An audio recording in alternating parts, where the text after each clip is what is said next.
Welcome to r/Reddit Revenge. This is a story of someone getting back at someone with revenge after being wronged. Thank you, friends, for subscribing to the channel and for so many likes. The first story. My coworker loses a building master key and is going to lose her job, housing, and be fined $12,000. I helped her avoid it. The second story. Neighbor complained about me in the county, but did not expect to pay a fine of $1,000 after that. On to the first story. Saved my friend's job and burned my creep of a boss. When I was in college some 10 plus years ago, I worked for my university as a resident advisor in a dorm. It was a student job that afforded me a place to live in exchange for managing a floor in one of the student housing buildings on campus. The job itself was fairly basic and consisted of helping students with housing issues, maintaining an office hour Monday through Friday, having a duty weekend once a month, and enforcing university policy. While I initially took the position for the housing, the dorm community aspect ended up being fairly enjoyable. Most of the policies of the university housing were common sense. No loud music after 9 p.m. or running in the building, etc. If someone was found breaking the rules, you would tell them to stop and document it in case the issue became habitual. There were some rule infractions that also came with fines, such as smoking inside or damaging physical property. One of the policies that had a fine attached was getting locked out of your dorm. If you needed to be let back into your dorm, the university would fine you $25. And if you actually lost your key, then you would be charged $500 to re-core the door lock. The first year I was an RA, I never charged a student to get back into their dorm. I thought it was a bad policy. As being a poor student myself, I understood what $25 could mean to someone. The building's resident manager, my boss at the time, was about to graduate and didn't care if we charged them to get into their room, and so everything was good. However, in year 2, I had my first meeting with the other RAs in our new RM. We will call him Doug. Doug was one of those people who was immediately overly friendly, and because he was a friend, felt like he could come into your personal space. Stuff like touching your shoulders or arms while talking to you. It was in this first meeting that he assigned out all the master keys for the building. He had 2 keys for each floor, which were inside a zipper binder, along with a key log consisting of the key's serial number and RA it was assigned to. This will become important later. He gave us each one of the keys, and then placed the second on a duty set of keys, which were checked out on the weekend by the pair of RAs on duty.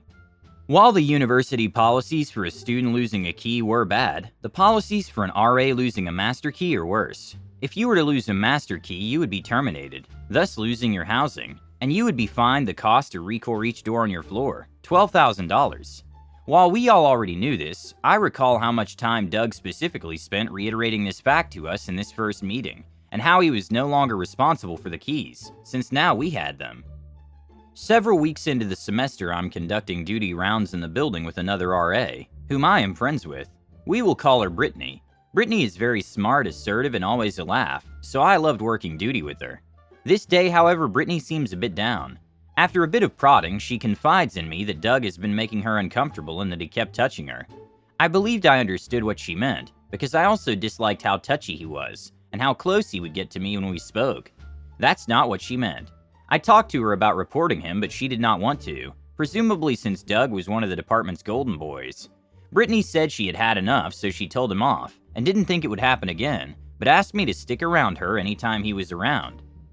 After learning what Brittany told me, I asked another female RA who I was friends with what she thought of Doug. While she didn't claim he had done anything to her, she did express that she didn't like being alone with him.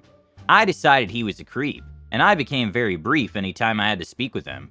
I also made sure I would stick around after staff meetings until everyone left, and would linger in the office doorway if Doug called one of the girls back. The year goes on and I continue doing my job, as I had the year before. I document major and minor incidents, but I don't ever document letting students back into their rooms. One weekend I'm on duty and get a notification on the duty pager. Yeah, a pager, from a student. I call them and they're locked out on another floor. I grab the duty set keys and head to let them back into their dorm. In the hallway, I run into Doug, who asks what I am doing. We have a brief exchange. I tell him I'm letting a student into their room, and I continue about my way thinking nothing of it.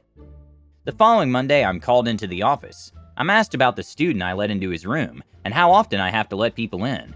I'm honest and tell him that I never charge the students, and I do it several times a month. Apparently, because the students are informed of the policy and their responsibilities when they accept the keys, he considers my failure to charge them to be theft from the university.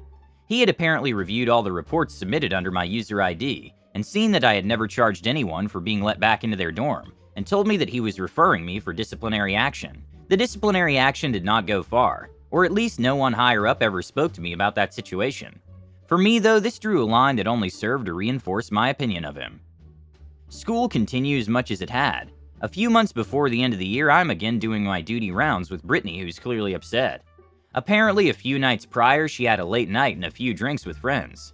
Early the next morning, a student had awoken her from her drunken stupor because they had locked themselves out of their dorm. Still half asleep, she grabbed her master key and let the student in. When she returned to her room, instead of putting the key up, she had instead set it to her counter, where it then fell into the trash. Awake the next day and not realizing what had happened, she took her trash to the dumpster, and it was gone to the dump before she remembered what happened. Brittany couldn't afford to lose her job, housing, and being fined $12,000. She was at a complete loss as what to do. After considering the consequences of reporting what had happened and deciding that was a bad course of action, we brainstorm and decide that we need to find a way to make a new key without anyone knowing.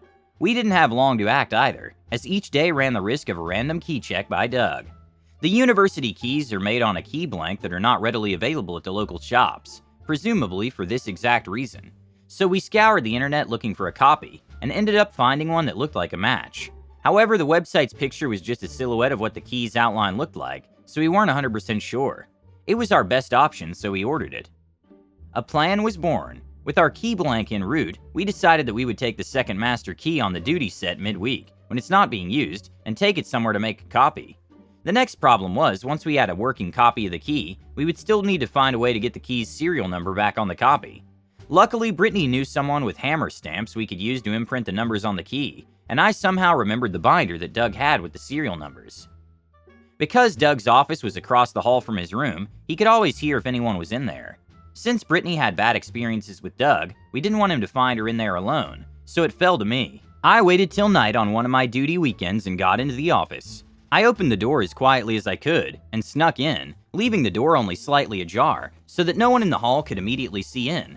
I was only halfway through looking for the binder when I heard his door open. Sure enough, Doug steps in and asks what I'm doing. I know my heart was racing, but I had come up with what I thought was a believable lie. I told him I had to use the university computer in his office to file an incident report because my laptop wasn't working. The lie was good enough and he bought it, leaving me alone to continue my search. It only took a few minutes before I found the binder and got the key number assigned to Brittany. I went ahead and filed a bogus report on a minor infraction, in case Doug checked and was out of there. Each day we waited to see if the key blank would arrive. The plan hinged on this key, and it was exhilarating feeling the plan beginning to come together. When it finally came, it was a perfect match, except for the large key brand stamped across it. There wasn't a way to cover it up and it was too noticeable to pass as a real key. The whole plan seemed to fall apart. We decided we could still make a copy on this branded blank, so that if Brittany needed to use the key, she could do so without being discovered not having her master key. Brittany waited till midweek and took the second master key off of the duty set to use to make a copy. Once she had it, we talked over the plan and joked about how nice it would be if we could just change the numbers on the second key to match the serial number on the first. While that seemed like it probably wouldn't work, we decided to look at how many numbers would have to be changed. It was 0. In our first meeting where Doug had assigned us keys, where he stressed how we would be fired if we lost those keys, he had accidentally issued Brittany his copy. We realized we didn't have to do anything else, and Brittany put her master key in her lockbox. After 2 weeks, no one had noticed that the duty set was missing a key. Because we were tired of waiting, we had a student pretend to get locked out while Brittany was in town. The responding RA didn't have a clue, and was confused why none of the keys worked, and they called up Doug. Doug couldn't seem to get any of the keys to work either, and so he called Brittany back to the dorm so that he could use her master key, a task in which she was happy to assist. When everyone realized a master key was missing, the big bosses got involved. There was a complete building search, a search of dorm rooms and multiple interviews of each RA. None of the RAs knew anything but Brittany and I, so we feigned ignorance along with everyone else.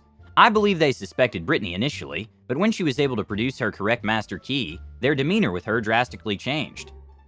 The floor got recored as you would expect. They never did figure out where that key had gone, and thus couldn't justifiably charge anyone for the incident. We had a meeting where they basically chewed all of us out about keys and the importance of their security. While the meeting was for us all, a heavy emphasis was clearly directed towards Doug. Apparently, as part of his position, he was required to complete a key log each day to make sure that the keys on the duty set were accounted for. Unfortunately, he had not been doing so, and there was no way to tell how long the key had been missing. Like he had told me when he wrote me up, this was important since those keys were assigned to him, and he had been informed of the policy and his responsibilities when he accepted the keys. Since he was the boss's golden boy, they didn't fire him like we were all warned would happen. Doug did end up getting a substantial fine, and while I don't know the exact amount, I do know he was incredibly upset about it. The year was almost over and Doug got moved to another building the next year, so I never had much more to do with him. I do know that he ended up losing his job due to some incident involving another female RA. Well, that was longer than I expected. Hopefully it's worth a laugh for anyone who actually read it, and at least I have it wrote down now. Your friend should thank you for his courage. Not everyone would want to risk their job and be caught in their boss's office. I'm surprised he didn't end up getting demoted for his creepy behavior because of you. But either way, his creepy behavior got him out of there. I hope he regrets his decision a lot. And I'm also surprised he didn't have a cop. On his A, he behaved horribly, especially with girls, and such behavior should be punished. I remember when one of my classmates lost his key and just went to Home Depot, and then deep into the night changed on the deadbolts and locks. He got ones that were perfect for school. He never got caught either, because the lockpick was kind of a lockpick, so it worked even on his new lock. Saved himself $1,200. Next time, be careful with your keys and don't lose them. The second story is, two can play at that game. Prior to a kid's birthday party, landscapers that my wife hired cut a dead tree bordering my property in county parkland. A senior nagging neighbor told the landscaper to keep off the parkland. The neighbor from 2 houses away then followed up by reporting my backyard to the county. A police officer visited. A survey was done. Both my kids' playground had to be moved up 2 feet, and another neighbor's patio had to be partially uprooted. I went to talk to this old a-hole neighbor. He thought I was confronting him about the yard. I had a buyer interested in his home. I'm a realtor. He showed me all around his house before saying he just refinanced and plans to stay a long time. Fast forward a couple months. He lists his home for sale with an agent I've never met, with 5 bedrooms and 4.5 bathrooms. The tax record shows 2.5 bathrooms, so the work done was not permitted. No permit was pulled. I filed a non-permitted work complaint. The house went under contract. They agreed to repair a few items in the home inspection agreement. Then the sheriff showed up, followed by an inspection. They had to spend thousands of dollars to have permits pulled after the fact and prove the work was done to code, then repair it to code. Then they moved away. Too bad your neighbors are so annoying, but you showed that they messed with the wrong people and paid thousands of dollars in fines.